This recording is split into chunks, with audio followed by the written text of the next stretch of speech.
السلام علیکم دوستوں، ویلکم ان کراچی یونیورسٹی۔ اور آج میں آپ لوگوں کے ساتھ شیئر کروں گی کہ جو روزہ رکھنے کے بینیفٹس ہوتے ہیں انسانی جسم پر کس طرح سے دیکھنے کو ملتے ہیں۔ ویسے تو بینگ اے مسلم ہم اس چیز پر بلیو رکھتے ہیں کہ رمضان آئے تو ہمیں روزہ رکھنا ہے اور ہمیں فالو کرنا ہے اپنے دین کو، لیکن جو نان مسلمز ہیں انہوں نے اس چیز پر ریسرچ کی اور ریسرچ باقاعدہ کی بھی گئی ہے، وہ بھی آپ کے ساتھ شیئر کروں گی۔ اور ایک ریسرچ جو ہے وہ ایکسیڈنٹلی ان لوگوں کے سامنے آئی ہے۔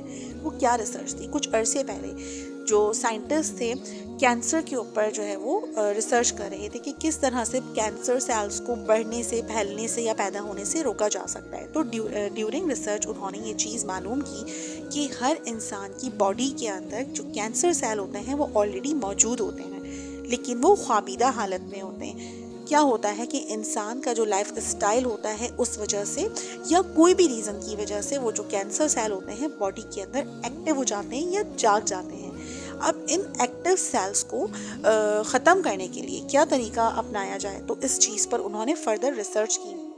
ڈیورنگ ریسرچ انہوں نے یہ جانا کہ اگر کوئی شخص پورے سال میں جسٹ ایک بار ڈرائی فاسٹنگ کر لے، ڈرائی فاسٹنگ روزے کو ہی کہا جاتا ہے، جس میں آپ کو 16 سے 20 گھنٹے تک کچھ نہ کھائے نہ پیے، اور یہ ڈرائی فاسٹ پورے مہینے کے لیے کیا جائے یا کم سے کم 25 سے 30 دنوں کے لیے یا کم سے کم 25 دنوں تک کی کیا جائے، تو اس شخص کی باڈی آٹو فیجی کے پروسیس میں چلی جاتی ہے۔ آٹو فیجی کیا ہے؟ یعنی آٹو کا مطلب ہوتا ہے خود بخود، اور فیجی کا مطلب ہوتا ہے ایٹ کرنا، یعنی کہ باڈی جب آٹو فیجی کے عمل میں جاتی ہے، اس کا مطلب ہے کہ باڈی نے اپنی ہی سیل کو، اپنی ہی باڈی کے اندر جو سیلز ہوتے ہیں، گڈ سیلز نے بیڈ سیلز کو کھانا شروع کر دیا۔ اس پروسیس کو آٹو فیجی کہا جاتا ہے۔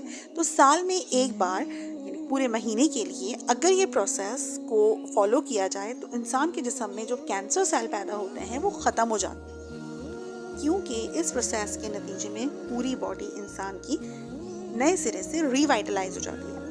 تو انہوں نے یہ چیز جانی کہ پوری دنیا میں ایک ایسا مذہب بھی ہے جو اس چیز کو، مذہبی ریچول کو پراپر طریقے سے فالو کرتا ہے اور اس کو مذہبی ریچول کے طور پہ ہی اپنایا جاتا ہے، اور وہ دین اسلام ہے۔